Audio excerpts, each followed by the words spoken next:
وجےواڑہ میں دل دہلا دینے والا واقعہ، ماں نے 2 بچوں کو قتل کر کے خودکشی کر لی۔ پڑوسی ریاست آندھرا پردیش کے NTR ڈسٹرکٹ سے ایک نہایت ہی افسوسناک اور دل دہلا دینے والا واقعہ سامنے آیا، جہاں ایک ماں نے اپنے ہی 2 معصوم بچوں کو قتل کر کے خودکشی کر لی۔ یہ واقعہ وجےواڑہ کے دیہی علاقے کے ایک گاؤں میں پیش آیا، جہاں 34 سالہ خاتون کویتا اپنے شوہر شیام اور 2 بچوں 11 سالہ لاسیہ اور 9 سالہ ساتوک کے ساتھ رہتی تھی۔ مقامی افراد کے مطابق کویتا گزشتہ چند برسوں سے ذہنی مسائل کا شکار تھی اور 2020 سے علاج بھی جاری تھا۔ وہ اکثر لوگوں سے الگ تھلگ رہتی تھی اور بار بار اپنی موت کی بات کیا کرتی تھی۔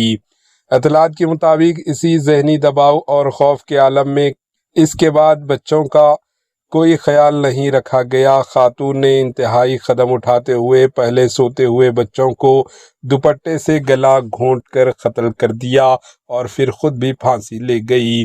شام کے وقت جب شوہر شیام گھر واپس آیا تو اس نے بیوی اور دونوں بچوں کو مردہ حالت میں پایا، جس کے بعد علاقے میں سنسنی پھیل گئی۔ پولیس نے موقع پر پہنچ کر لاشوں کو تحویل میں لے لیا اور معاملے کی تفتیش جاری ہے۔ ابتدائی تحقیقات میں واقعے کی وجہ ذہنی دباؤ کو قرار دیا جا رہا ہے۔